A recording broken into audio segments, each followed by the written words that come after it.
Hey everybody, JJ here, back again with another Saturday of Zoom networking, and I'm actually really elated to have the young man as a guest speaker that we have today. I've had the pleasure to meet him in person. Just a really nice young man, like the rest of us. I would say started as a student, but he's actually had the benefit of coming up through the mortgage industry, and he has a wealth of knowledge. He's not only become an investment student, but now a very successful entrepreneur, just skyrocketing in notoriety and visibility in Pace Morby Sub 2 community. Um, Honestly, yeah, I can't say enough about this young man. He's very, very impressive and just such a kind young man. My good friend, Mr. Mike Malyszko. Mike, how are you? Hey JJ, I'm doing well. Thank you so much. First of all, thank you for having me on here. Thank you for being such a go-giver and giving back to the community. I think you're one of the people that has is at the pinnacle of go-giving. So thank you so much. And I think what you're doing is phenomenal. And just keep on doing it, brother. Thank you, brother. Yeah, my thing is people. And it's said all the time, the success of our business is predicated by the five or six people we engage with. Um, what does that mean? People do business with people they know, like, and trust. So it's all about people liking you and knowing you, and they can't know if you're not visible. I just try and help people to be visible. More importantly than that, I try and help my friends to be visible. And so with this platform I've created, and you're my friend, I just want everybody to know who you are. I just want to promote you and assist. You're already visible. Assist in your visibility. So many people commented when we did the promos about your call and about wanting to see you speak and can't wait to see the recording on YouTube. Um, and that's just a testimonial to to what you've already created for yourself, the path you've already started to build and trailblaze. And I just want to say congratulations on your unbelievable quick rise within the community. You've really done well. Thank you. Thank you. I appreciate that. There's been some bumps in the road, but yeah, definitely. It's been a journey. Oh yeah, we can't learn if we don't fall down and pick ourselves up. And Pace has a phrase he used calls fail forward. Mm. If it all comes easily to us, then we're not growing to our maximum capability. I say it all the time. Real estate's a relationship business. It's about, surrounding ourselves with successful people. And we met at the Family Promise in Southern California, where you flew Yeah. out from Chicago to come to Yeah. LA. And that alone impressed me. You got a chance to meet Pace. I got a chance to meet you. I'm meeting two rock stars at one event, Pace Morby and Michael Malyszko. But and then of course, we met again at Squad Up Summit. And for those of you that don't know this young man, he's just so nice. He's so humble, uh, generous with his time. Um, as I said all the time, are you the kind of person I want to invite into my home to sit with my family and friends? You definitely are. You definitely are. Thank you. Hey, really quick, for That those that means a don't know lot. you, where in the country are you located? So I live in the Chicagoland suburbs. Go Cubs, Bears, Bulls. I'm born in Chicago, so we got that commonality, that similarity going for us, and we got to get together for a sporting event, brother. I'm down. Yeah, for sure. Yeah. Hey, let's briefly talk about how you got going, because your path to where you are today is quite different from a lot of people. Yeah. How did you what was your introduction to real estate? It came at a relatively young age, and then it took another step in the right direction. Can you tell us about that? Yeah, actually it came in at an extremely young age. I was just finishing high school, and one of my mom's best friends was a realtor. And I didn't really know what direction I was going to take. Obviously, being 18 years old, I had a job, going off to college. And she told me, "Hey, why don't you just go get licensed as a loan officer? You could do extremely well. It's all sales, and I'm very, very social. So, I got licensed at 18 and got my first job at a mortgage brokerage and started originating loans at 18. That's how I got into real estate. And then through the mortgage brokerage, I mean, you actually went in and started doing your own thing, right? Yeah, yeah. So I ended up the crash happened. The crash happened, right? The 2008 crash happened. So I went to go work for corporate. I ended up working for Bank of America, and I worked there for a number of years. And then I ended up leaving because I found a better opportunity working for a mortgage broker again. I got back into that business. And then I worked for him for a few years, and I started my own mortgage company at age 30, which is called Key City Lending. And yeah, and then yeah, it's been around for about 7 years now. Very impressive, very impressive. Hey, tell me, how did you find out about Pace? This is somewhat of a very interesting story. As you guys know, the Feds raised the interest rates abruptly, and what happened was it really affected the mortgage brokers and lenders tremendously, especially the small and medium sized lenders. And a lot of these companies folded. A lot of them had major layoffs. A lot of them couldn't originate anymore. And I had loan officers, I had salaries, I had insurance coverages for everybody. And so what had happened was I started seeing a shift that I need to pivot because what was working before is not going to work right now, and that's not going to feed my family, and that's not going to help me grow. And so what I started doing was I just started searching, okay, other real estate avenues that I can look into. And wholesaling has always been something I've always been interested in. And so I just randomly started searching on YouTube, and I found Pace, and then I found out, the whole creative finance community, and I really got attached to it. And I started watching these videos on the daily at night after work, and I watched enough of them where I just took action and got my first system, figured out my script, started making my phone calls, and ended up getting my first deal under contract, dispoing it by myself. And after I did that, I saw the proof of concept, and I ended up joining Sub 2, and I guess the rest is history. So Wow. I guess just taking action and not being afraid of the paperwork and the stigma that goes along with it. And How long ago is you this know, now? How long ago did you start? so I've been in Sub 2 since last April. So what is it? It's August now. So just a little over a year. Wow, just about 16 months. Fantastic. Yeah, yeah, yeah. And I started watching his videos in January of 2023, right? Yeah. Yeah, January 2023. So, let's get into your topic. Your topic today is direct to agent. Yeah. And we have some new people on the call. We have some experienced people on the call. And as we have people watching on YouTube weeks and months down the line, again, new people and experienced people. For those that don't know, what is direct to agent? What does that mean? So that means that I primarily focus, me and my team focus on going to on market, specifically on the uh, MLS properties. So we go after anything that's active on the MLS, and we do deals directly with agents versus directly with sellers. So most of our transactions, we have a real estate agent involved.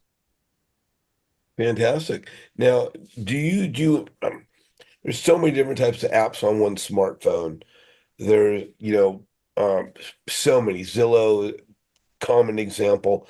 Do do you use any particular types of apps in the process of doing this? I mean, agents, these properties are on the MLS, so are you using someone can people do this with the phone? Is it with a desktop computer? What's the best way to go about this?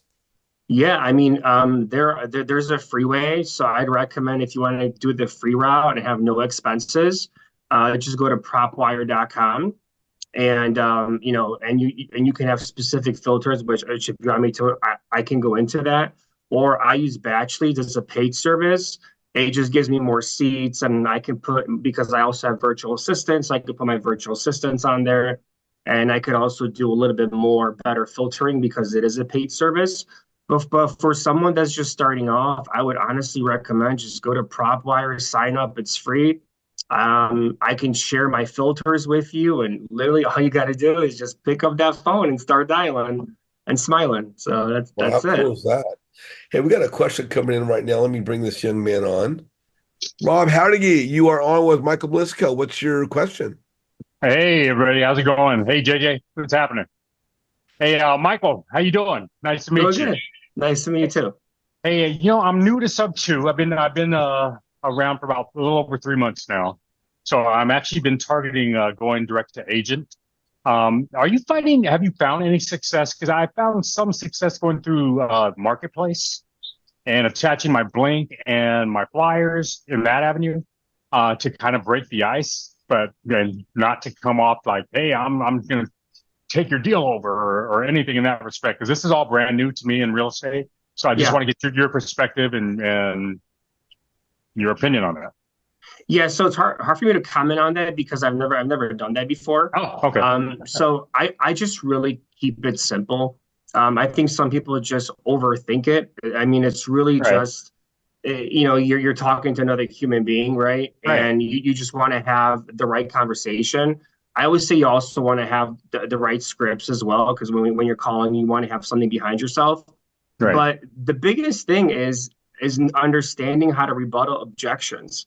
And this is one thing that I see people make a mistake about is they try to like they're so hungry to get started, but they don't want to learn. They don't want to educate themselves. They don't want to practice. They Right. don't want to do mock calls, you know. So this entire business, like it's all sales and marketing, is just real estate as a byproduct. Okay. It's a people business, right? So it's like you just have to know how to talk to people, and then you Right. want to make sure that you're confident in the objection. So for me, the easiest way that I always tell people is just literally if you're using PropWire or Batch Leads, the phone number is right there. You call that agent, you call it as an investor, and then you pitch creative. And Yeah. either they'll say yes, we're interested, send me a letter of intent, or no, we're not interested, and you move on. Okay. No, you know what? I'm definitely going to reach out to you because I just got set up with Astro Blaster. Have you heard of Astro Blaster? I'm not I have, sure. yes. Mhm. I've Yeah, heard so of it. I'm established with them and I'm just up and I'm ready to go. So, if you can guide me in that avenue, man, I really appreciate it. Yeah, so I don't have any experience with Astro Blaster, so I What, wouldn't be what, able to well, I guide guess you with. just the concept of reaching out to agents. Yeah, so because people have been asking me a lot, what I did was I created this nice little Google Drive where I put kind of the step by steps, I put into my scripts, I put in the objections, rebuttals, I put in the letters of intent that I send out. So if anybody wants that, it's completely free. I'll send it out Oh, to that's you. awesome. And what's Thank happening you. is, oh, you're welcome, absolutely. And what's happening is people are just setting up, people are getting people interested in creative finance, and then they're setting up a phone call with me, and then I'm closing the deal on the phone and getting it under contract and doing all the paperwork. And then the student partner is just getting paid on that. So I just had two people just recently closed two deals, two of their very first deals, got their proof of concept by just using my drive, using my scripts, using my objections and rebuttals. And yeah, they got their first two deals. So it's Wow, pretty that's cool. awesome. That's Yeah. awesome. God, you must have a very comfortable chair. Yeah, I think so. Yeah. You must just sit there and close all day. Yeah. Yeah. Yeah. Basically in the office all day, besides traveling too. So I was kind of gonna piggyback that on JJ. Like you're not gonna meet anybody really sitting behind a chair. So I've seen JJ twice already, right? And that kind of shows you how me and him have developed a relationship and friendship as well. Is because I do travel a lot. You know, when I Right. first joined Sub 2, I probably traveled to eight different states, eight different events. I met eight different Sub 2 individuals. And the nice thing is you get to learn and bring back a little bit of their knowledge and you get to incorporate that into your business. So if you're really Right. interested in learning this, you gotta meet people, you gotta create those relationships. Yeah, definitely, man. I'm completely on board with that. So, I mean, thanks to JJ's guidance and meeting great people like you, man. I appreciate your time. Of course. Rob, thank you so much for joining us again. Thank you so much. So we talked a little bit about some of the apps, and of course, Batch Leads, I think, is one of those that you use. When you first got into this, I mean, there's so many different things. Did you know it's going to be direct to agent? I mean, Pace talks about all the avatars. When I got in 3 years ago, it was acquisitions manager, dispo manager, TC, integrator, and visionary. Now there's even more hats to wear. But were you wearing all of them to begin with? And how did you determine which way you wanted to go? Yeah, so I mean, I've always been, I think I've always been good at sales. I've always been able to really pivot into any type of sales business. And so for me, I quite quickly found out that, I'm a visionary, I'm a closer, and I think that's probably my two strongest suits, right? The reason I chose direct to agent, JJ, it's a great question, is because I believe it's the fastest contract, fastest sale you can make because you already have motivated individuals that it's already on market. And now all you have to do is basically convince. Just find enough motivation from the seller and make sure that the agent trusts you, right? Because it's all about the trust, right? And the bond. So as long as those two things go together and you can explain it in a way where it's in layman's terms, I see people using like too many big words. They make it so complicated. And one thing is, a confused mind always says no. So when I'm speaking to these agents, I'm treating them like they're brand new agents. When I'm speaking to the sellers on conference calls, same thing. Very simple, easy terminology, words that they can Yeah. understand. And I'm addressing all of their concerns that they're going to have because I already know what concerns that people are going to have when doing creative finance. And when you talk about dealing with agents, and you just mentioned that we have met in person twice, and we don't live in the same state. It's about meeting people, but more importantly, it's to some a great extent, it's about building a network. And as you're dealing with these agents, are these one and done encounters, or do you find yourself developing continuous business with some of these agents? Great question. So, to answer that question, it's a lot of times it is one and done because a lot of these agents are not like high producing agents. A lot of these agents might be doing one or two deals a year, maybe, right? Maybe five. I don't know. But most agents in the country are not top producers, right? So I think the average is like five or six a year. And so out of five or six a year, how many are really going to be creative, right? But I've had referrals from agents. Yes, I have. I've developed some pretty good relationships with certain agents that actually do quite a bit of deals. And I just recently got two deals referred by an agent. One deal is somebody's in a sub two wants to get out of a sub two, so that's pretty interesting. And then another gentleman wants to sell his property using creative finance, subject to and seller financing. So I'm starting to see that a little bit more and more those relationships, but I'm not really seeing like a consistent referral Okay. basis from agents, if that's what you're asking. Yeah. Yeah, fair enough. Yeah, I'm always curious how these different ways of generating business, works as far as spreading our interaction. You're in Chicago, and as I Mhm. understand, Illinois to some extent is a pretty good market. But are you only working in Illinois, and can someone do direct to agent virtually? Like I'm in LA. LA is not a great property owner area. Yeah. It's not a landlord friendly state. So are you doing direct to agent outside of your community or outside of your state? And is it something possible for other investors to do this virtually? So the funny thing is, I'm doing everything out of state. My first deal was in Arizona. My second deal was in Vegas. I've done a lot of deals in Texas, in South Carolina, North Carolina, Atlanta, and a lot of my deals were. So right now we have five deals in Florida. So Florida has become like like a market that I've chosen recently. Why? I don't know, but we're just getting a lot of deals from Florida, which is cool. And yeah, so we have five deals right now in Florida that are under contract. I think two or three are assigned already.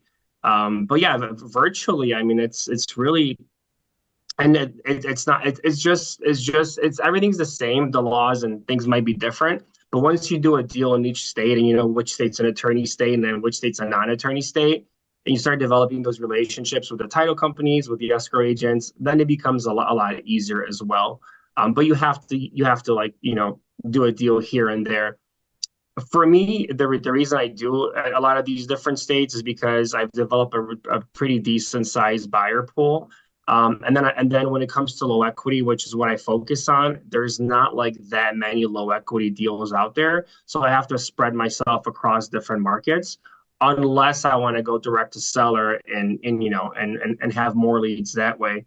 But speaking of Chicago, I am doing deals here now too. So I just did a flip. We just bought a second flip, and now we're under contract to buy a 3 unit building with a private money partner that somebody brought me because of my social media, and it's going to cash flow like $1,500 a month, and it's in the Chicagoland area. So that's the power of relationships and social media and all that stuff, and getting out of your comfort zone. So I'm just being very uncomfortable right now. I'm looking at a multi-unit right now as well, like a 10 to 20 unit building, and just learning from sub two people and Pace how he partners with people, private money lending, and just trying to put it all together and just keep on doing deals and keep on moving forward. There you go. We all talk about this people business. We can't do this by ourselves. You've been doing this a while now. Have you built out a team? Are you using virtual assistants? Do you have people in your community you're working with? Do you delegate on a daily basis? What does your day-to-day structure look like as far as interacting with others or your weekly structure? Great question. So before I answer that, I first want to make a statement because I see a lot of people get into this business and they make good money when they're W-2 jobs or they have money, and they somehow think that hiring a VA is like this magic pill to being successful. And the problem with that is that if you don't understand the business, how do you expect your VA to just jump on the phones and understand the business? So I always tell everybody, get in the trenches, get those no's, get those objections, figure out your game plan. And then when you hire VAs, you want them to go through extensive training. I'm talking about mock calls every single day, listening to their conversations, you know, and then for me, what I did was I pivoted from the mortgage company to this. So I already had a VA. She was like my general manager, and she's just phenomenal. So I was able to train her on this. And then she kind of slowly started rebuilding my VA team. And so I have like a general manager that oversees everything. I have a sales manager. And then she conducts the meetings, and I have a couple other VAs that do the calls with them. And then I have a social media VA that posts all my social media stuff. So Wow. yeah, I do have quite a bit of VAs, but they all have their all different tasks, they're all different responsibilities. But I still do mock calls with them. And when it comes to my team, I have one acquisitions manager, and it's basically just me and him. And that's about it. So they send out the letters of intent, and then we call and we're the closers, and we get things under contract. But same thing, just training. I even train myself all the time because you can get rusty in sales. You can get rusty very easily, and people tend to forget that. So like if I went behind and said, "Okay, I don't want to work anymore," I guarantee you the next conversation I would have with an agent or a seller wouldn't go well because subconsciously you just forget, right? So Yeah. so training and mock calls, I think, are just so important, and I think that people should just relax, sit down, just learn from someone, joint venture with someone, but really, really study the scripts and the objections. And what I recommend is just going to like your family member, your wife, your husband, and just do role playing with them, Mm. and seeing, hey, if I called you, would you talk to me even, or would you hang up on me, right? So Great suggestion. yeah, so I think that's the most important is just you got to get in the trenches, you got to see how it is, then get a VA, but make sure you train the VA before you throw them out there in the world. Yeah, there's a kid that used to play basketball. You might be familiar with his name. His name's Michael Jordan, and played for the Chicago Bulls, obviously. Uh, a lot of what we do, if we want to stay sharp, we need to practice. Just like Michael Jordan doing free throw after free throw after free throw. that practicing is repetition, which keeps us sharp. And it's so ever important. You talked about having a dispo manager, and then earlier you mentioned like you dispo a property yourself. So I know there are people out there that just focus on disposition, and some of them only do certain states. Do you utilize these people that focus on disposition, or what do you recommend as people are getting going with this? Yeah, so dispo is a whole nother animal. Sometimes it's harder to move a deal. You got to put in more effort to it than others. I personally just have my VA posts in a lot of the different Facebook groups, and I've also, through traveling and meeting people, I've also built out my own buyers list. So I have my VIP buyers, I have people that buy in certain areas, and I learn all these different exit strategies, so I'm able to present everything as well. But I honestly wouldn't worry about that. I would just first worry about just getting something under contract, Mhm. and then worrying about the later things Yeah. that come with it, right? Because the most important is getting it under contract and getting obviously a decent deal, right? If you're going to get 8% interest rate, 15% entry fee, somewhere in a rural town, you're just wasting your time. If you're going to get a nice deal, it doesn't even have to cash flow, but maybe good area, nice looking property, entry fee under 10%. That's going to be pretty easy to dispo. Like in big metro areas, right? Like Los Angeles. Like so, JJ, just to kind of go back to your point of LA and being landlord friendly. Do you know how easy it is to move sub to deals in LA? It's crazy easy. Like people are buying them left and right, regardless of the laws and everything. And the reason I believe they're doing that is because they're taking advantage of the depreciation, but also they know how much California appreciates Oh every yeah, single year. like And crazy. so, yeah, exactly. And so if they have a sub two at 4% interest rate in a good area like LA or where you live at, right? They're gonna and they're making good active income on their business. They're gonna depreciate that asset, and then they're gonna make appreciation over the next 5 or 10 years, right? So, Yeah. so yeah, so LA, like moving deals there. I was talking to one dispo person, and she said that Los Angeles and California areas like Orange County, LA, San Bernardino are just very easy to move deals. If you have a deal, the buyers will come out of the woodwork. Cindy Young, you are on with Mike. What's your question? Thank you, JJ. Hey, Mike, thank you so much for taking time with us today. Um, I am a Gator, so I'm new really to the whole calling anyone sellers, direct to seller, direct to agent, or anything else. But I have made recently some calls direct to agent, and I really like that a lot more than calling the sellers for the reasons that you indicated. Most of them are just a lot more open to things, and the house is already on the market. But so I was wondering, you have a couple of things that you had said is that you didn't see a huge lead flow from the agents that you have worked with so far. Have you done any workshops or anything like that, just locally or even online, to try to help educate agents on creative finance? So I have not, but me and Nita Patel, she's also in sub two. Me Mhm. and her are starting our a meetup here in the Chicagoland suburbs. So it's coming up in the next couple of weeks. So we're going to be, inviting and educating agents that way, Great. and just bringing people in because there's only one meetup but it's in actual like Chicago. So we're in the suburbs. So yeah, we're going to be launching like our own meetup in about a couple of weeks. So but a lot of people are interested to come out there and be with us, and I'm sure we're going to get a lot of agents too. But like workshops or anything else like that, not really. I mean, I just have my YouTube channel and my social media, and I have a Discord as well. But when it comes down to workshops, I haven't really thought about that. Yeah. About educating. Okay. Um, the other question I had just regarding realtors and agents specifically is how do we um, how do we ensure that they get a commission or Oh, rewarded for, yeah. yeah.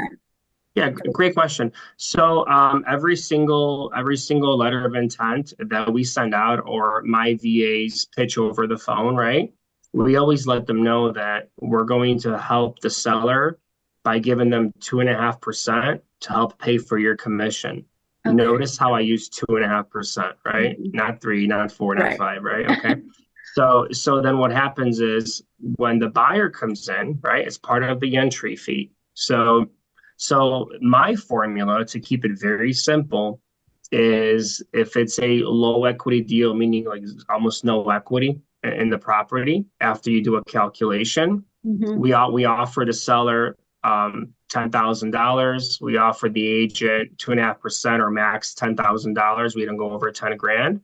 And then we cover all the closing costs, and then we add our assignment fee on top of that. So what happens is when you do that, you fall into the bucket of being at a 10% entry fee.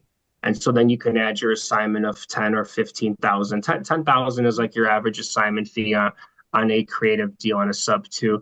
If there's no agent involved, right? Then your assignment fee could be up to 20,000 because now you're taking, that Yeah. agent's commission, right? Mhm. So yeah, Gotcha. so you just want to be within that 10%, and you always want to make sure that you tell the agent, hey, you're getting paid, right? Yeah. Because Exactly. that's what gets them Well, excited, right? Is is hmm. is, uh, For is they want sure. to get paid. I mean, I just recently closed a deal in Panama City Beach, Florida, where it was on the market for such a long time, and the agent made $16,000, Right. and Yeah, and that's a great you know example. because of me, right? Because Yeah. of me, she made 16 grand, and but now we're actually cool. She sent me two more deals, so it's cool. So now I'm getting a Excellent. bunch of deals in PCB, which is a hot area. People are buying, they're left and Yeah. right. So I'm actually near there. So yeah, that's oh, awesome. cool. Yeah, Yeah. yeah. Well, so on your deals that you're looking for, you said that you would look for low equity. Is that because why is that? Is it, I'm guessing it's because they may be more likely to It's be the low hanging creative. fruit. It's the low hanging fruit. But why is it low hanging? I guess I don't know enough about that. Well, if you have the low equity, you have minimal options. So Okay. They're if you more want to likely sell it to. on market, sometimes you have to bring in money to close, and it could be Mhm. quite a bit. Or if you have low equity and you've already moved somewhere else and now you're paying two mortgages, right? So you're not really getting anything out of it. And also you have when you have a low equity deal, there's nothing there really for you. So you're more motivated to just get rid of that property because nothing's holding you to it, right? So for me, it's like 10 to 20% because you're not going to find a lot Mhm. of low equity deals like if even if you search like all of like state of Florida, like you might find a few hundred, low equity deals, but that's the whole entire state, right? Like rural areas and stuff like that, which you want to stay out of. So you want to be in Yeah. metro areas. Yeah. But yeah, I do low. So I have two segments. I have low equity and I have something called high equity. High equity is not high equity. It's just that there's always a seller financing component involved, right? So then I have a different formula. But I have all this in my drive. So like if you guys really want to learn, if JJ wants to, share your emails with me, I'd be more than happy to share it with you guys. It's all for free. And then if you guys want to join venture with me, just set up a call. You can see how I sell and how I talk to these agents, and then we could do a deal together. Or Thank you you. can Joint buy, or you ventures. can buy it yourself. I mean, who knows? Yeah. Thank you for that offer. I love that joint venture idea. That's awesome. One last question is on the days on market. Is there a threshold that you look for before you start calling? So that's a great question. So in the beginning, I did. I did like 30 days, 60 days. But now, since we've done it so much, we don't set that filter because we've gotten deals where they were on market for like 10 days. Okay. So you just never know the motivation. It's really, Yeah. the conversations you have with that agent. And I was surprised myself. So because we want to have more deal flow and more leads, we don't set that filter and that parameter for days on market because we want more leads. So I need my VAs to be busier. Okay. Thank you, Mike. You're welcome. All right. Cindy, thank you so much, Cindy. All right, JJ. Always good to see you. Dominic Austin, you are on with Michael Malyszko. What is your question? So I have two questions. By the way, I live in South Bend, so if I can make it to that event that you have, I'll try. My wife will be out of town, so it had to be during when the kids are at school. But anyway, uh, how do you build up? What do you do to build up your buyers list? Is my first question, and then my second question is, what platform do you use to hire VAs? Okay, great question. So my buyers list, as I mentioned in the beginning, a lot of traveling, so a lot of events. Yeah. So, when I'm at places like Squad Up Summit, Family Promise, all these other events, just different wholesale events, I do a lot of networking. And, I have my Blink card, and, then that's how I ended up getting a lot of buyers. But then also the way you can get buyers very easily is if you're part of sub two, you can go to the group and you can just put in, you can click search and put in a city or state. And when you search it, you'll see all the deals that popped up, and you'll see all the interested individuals that were interested in those deals. And so you can DM them, and a lot of them already are providing you their email. So you can just scrape their emails from the groups, and you can do that with actually a lot of different groups. You can do that with their sub to Facebook groups, owner financing Facebook groups. And so depending what market you're going after, you can pay a VA $4 an hour to go and just scrape a bunch of buyers for you. And that's how a lot of people have done it in the beginning. And then overall, social media, obviously social media is big too for me. People reach out to me on social media. And because I'm pretty active with my deals, people are seeing me in sub two and creative finance with Pace Morby. They're reaching out saying, "Hey, how can I get on your buyers list? How can I get on your buyers list?" But that's because I'm very active, and people just consistently see my deals. Thank you for that. And then my second question is, what platform do you use to hire your VAs? Or how do you go about finding VAs? Because it's pretty hard to find any that are trustworthy. You got to filter through a lot of people before you find them. So my first VA I found on Upwork. And I was very fortunate enough that she is the one that holds everything together. She's the glue of the company, right? So she's been with me for 6 years now. She's been with me since the mortgage company. And she's the one that then goes out there and finds me more VAs. And then we put them through training and everything else. So I would just try to, you can do that. You can do Upwork. There's also Fiverr. There's also Facebook groups. There's VA Facebook groups. So if you type in like VA groups in Facebook, you can find there's so many VAs out there that you can interview. And then since it's so inexpensive, you can just take like 3 and put them through a week of training, a week of getting to know them, and then just choose the one you really like best. That's probably what I would do if I was starting from the beginning. Is I would just find a few that I like, see how they interact with me, see how hardworking they are, see how quickly they catch on, and then I would just pick either all 3 of they're all good or just one, and then try to see if that one is moldable into management material, and what other skills do they possess. Because the one that I have, like, she possesses a lot of different skills, so she multitasks a lot. But the one thing that I like that she does is she really takes care of like everything that that I don't need to that I don't need to do, right? So I've delegated that to her, and I don't got to worry about it.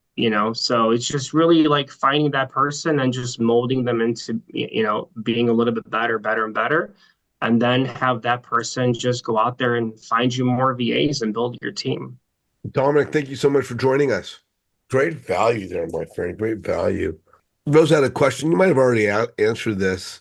Where to find the documents you were speaking about, and that's where you want people to send you their emails, right? Yeah, so like for me, for the documents I have is just like the scripts, the objections, the templates. If you guys have a deal and you want me to want to do a conference call with me, or my acquisitions manager. Yeah, that's all in the drive. But like contracts and all that stuff, JJ, that's all in the sub two, drive, right?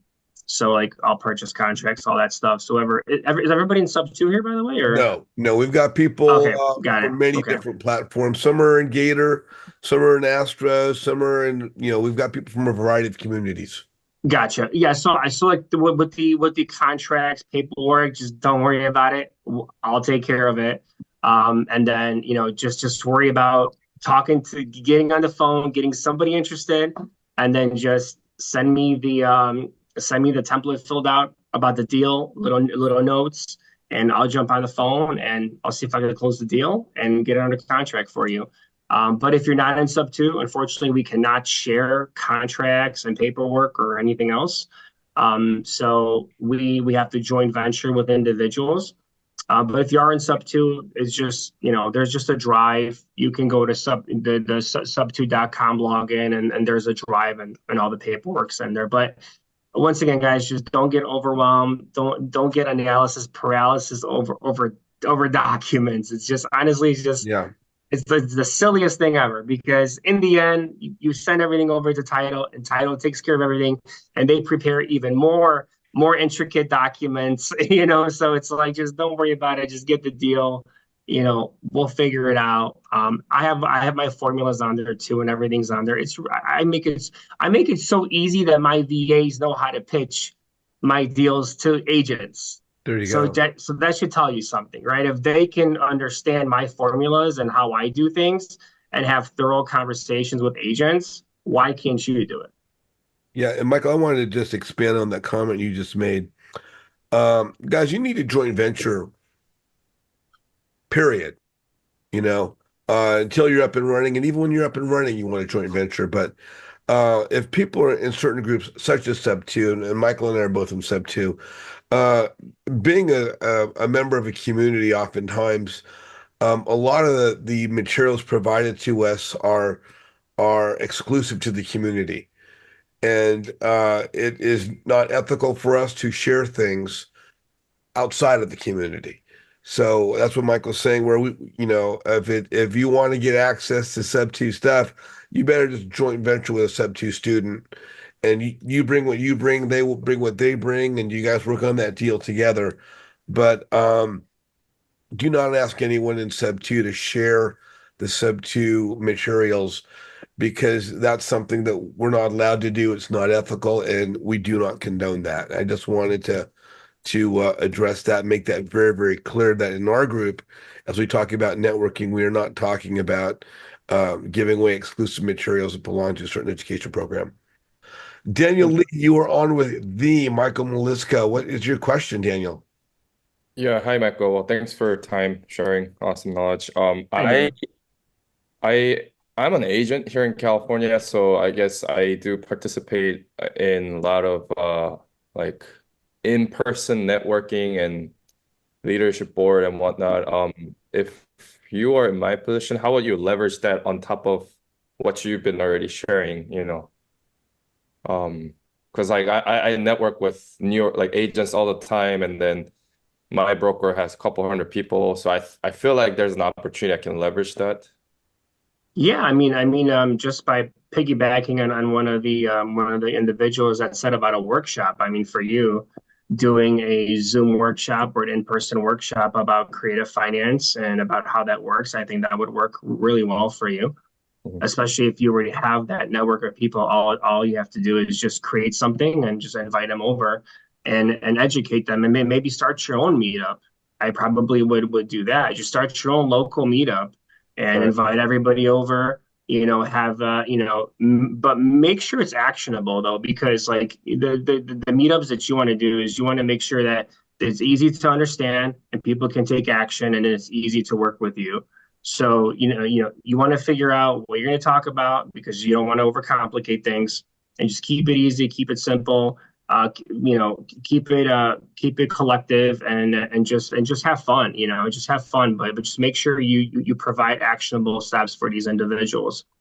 And then also like when you're at these networking events, one thing you should always say is like, hey, my name's Daniel. How can we make money together?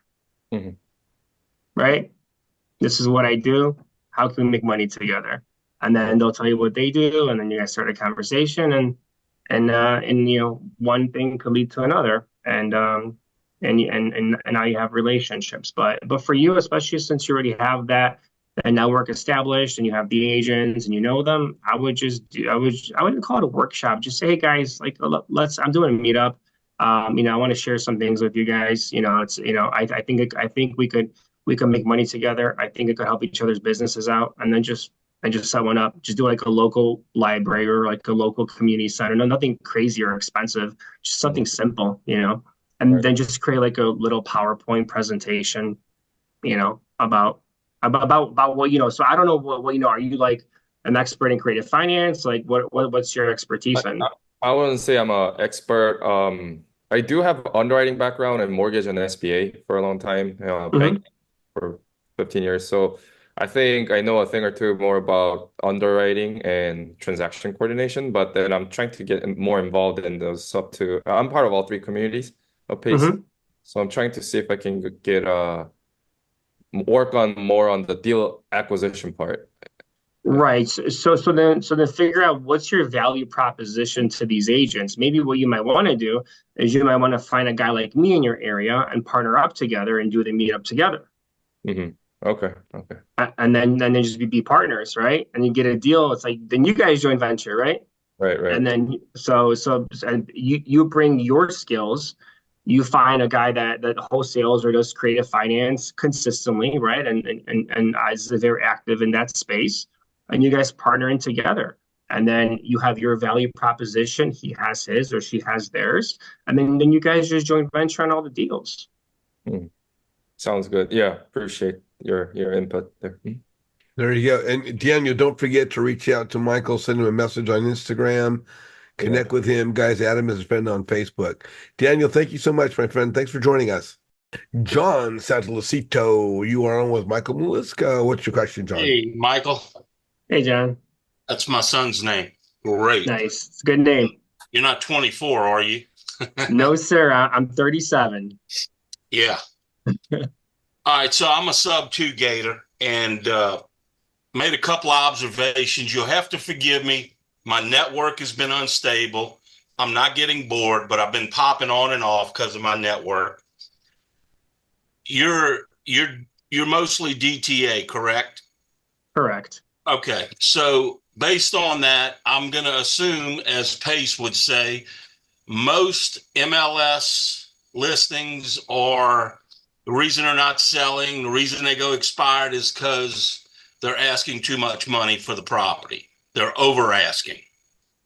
And so you come in and you're going to have a conversation uh, with the agent who is typically not as savvy in the understanding. I mean, I've talked to agents about comping and values and what.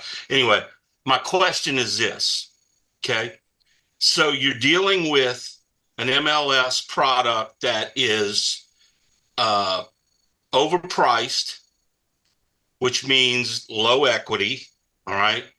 Talk about your presentation and ultimately, what is your exit strategy on properties like that? Are you buy hold? Are you assigning these deals? What are you doing?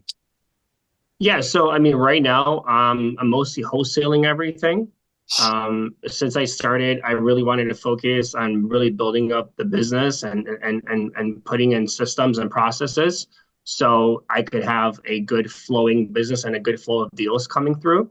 So I've been mostly wholesaling, but now, as I mentioned to you before, the deal that just came to me, we're actually buying it, the 3 unit and also I'm looking at another property as well that we might be purchasing as well. But for the first year, like my main objective was to really learn the game and really have a thorough understanding of how to structure these deals properly, how to underwrite them, also the different exit strategies, as you're saying. So, but right now, primarily, I am wholesaling most of them, but I'm going to get to a point where I'm going to be probably wholesaling five and keeping one, because I've been developing a lot of relationships with private money partners, learning about different exit strategies, which I can definitely get into with. But does that answer your first question then? That would yes. Okay, Okay. second question, the chicken or the egg. So are you going find the end buyer first, or are you going find the deal first? The deal first. Okay. Why is that? Why is that? I don't know. I don't know why is that. I know some people say, okay, we'll find buyers and everything else, but if you have a good deal, buyers will come. If you have a Okay. if you have a shitty deal, buyers won't come, right? But then again, even if you have a shitty deal, buyers will come because some buyers might like the area, might just need it for depreciation, end of your tax purposes. So if you guys don't know what I'm talking about, it's cost segregation and accelerated depreciation. So a lot of people that make a lot of money in their businesses and active income, they buy properties just to depreciate and offset their taxes, so they pay zero at the end of the year. So that's why, so that's an exit strategy, right? So I actually sold a deal not so long ago with Chandler, Arizona. Wasn't cash flowing, wasn't anything. The guy just bought it just because he needed some depreciation for the year.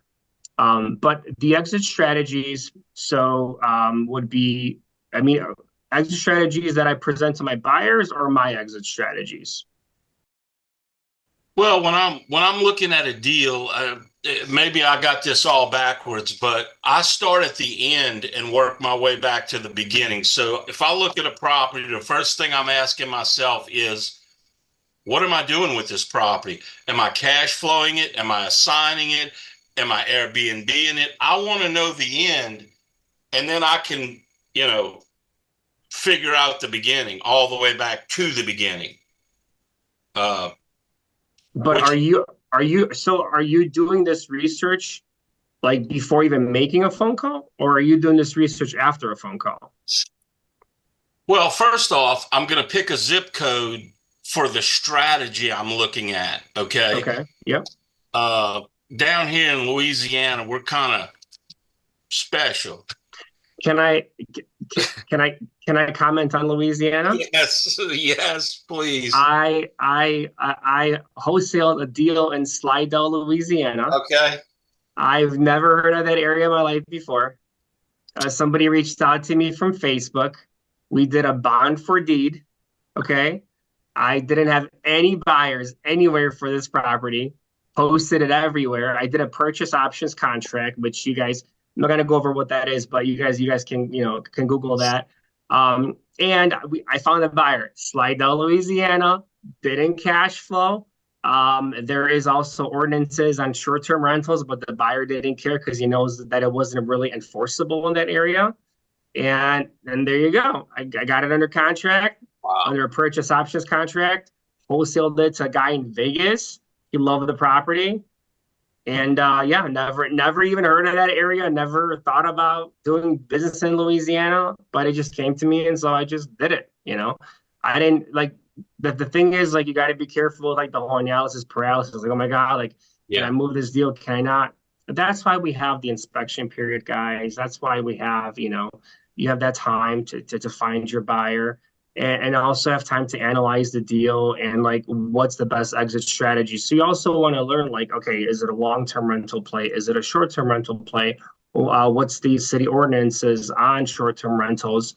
You got to get the HOA bylaws and CCNRs to see exactly how long of a lease that they require.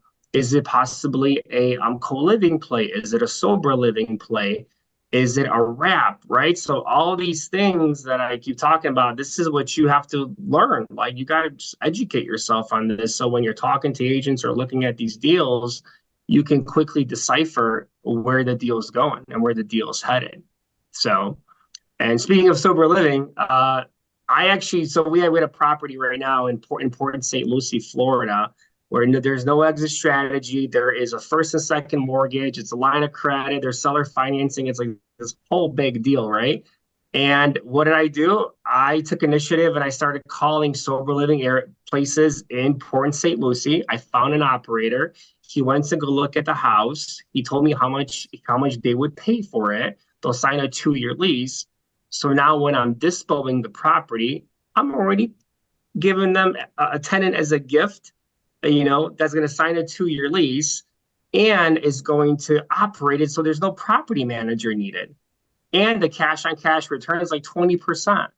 So, it's just, once again, being creative, right? Just like thinking outside the box, like doing different things. So just, taking the bull by the horns, like don't just hope that, hey, go out there and find a buyer, make something happen of the deal. Maybe there's something that people aren't seeing, like the sober living thing, like I just recently started doing that, right? And now we have a couple properties where I'm having the sober living individuals look at it. They like it. They give me an offer. So now when I'm dispoing, I'm like, hey guys, awesome property, this area, tenant ready to sign 2-year lease. Who wants to put their money to work? Right? I mean, who wouldn't want to make a 15-20% cash on cash return? Just a quick note. I actually have a relationship with a national organization that provides sober living. And if anyone reaches out, I can put you in touch if that's a strategy you like to use. Yeah. Is it what are they called? Oxford. That's who I'm using. Oxford. Yeah. That's who I'm using. Yeah. See, exactly. Yeah. Yes. Yeah. So Oxford is the one that went out there and viewed the property and said that they're good to go. So I assigned it to my VIP buyer. He's super happy. To like 20% cash on cash return. I mean, so Awesome. Yeah. So Oxford. Yeah. Thank you for taking the question. Fantastic. Of course. Yeah. Thank you for asking. Man, brother, just gold nugget after gold nugget. So let's kind of wrap this up. I've got 2 last questions for you. One, if people not only on the call but watching weeks and months down the line want to reach out to you, what is the best way for people to connect with you?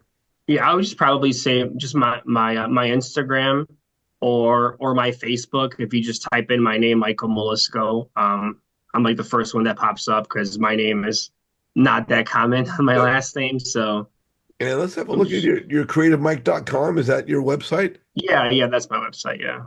There you go. Look at that good looking guy there. Fantastic. So, guys, if you want to get a hold of Mike, yes, he does have Facebook. You can reach out to him that way. And again, Instagram is going to be his preferred method. So please follow Michael on Instagram. And if you're on the call right now, please send him a message, connect with him, let him know that you guys have been on the call. Mike, I got one last question for you. I've got a networking group. I always talk about the importance of networking and, but from your standpoint, you've been in the game, quite a while, right? You've been in the mortgage field, you've been a real estate investor. You travel around the country. There's so many education groups out there that have a Facebook page for their community. We have new investors and experienced investors coming every single day to these education programs, looking to get into the curriculum, but not always really knowing how to leverage social media to network and build their visibility, build their brand.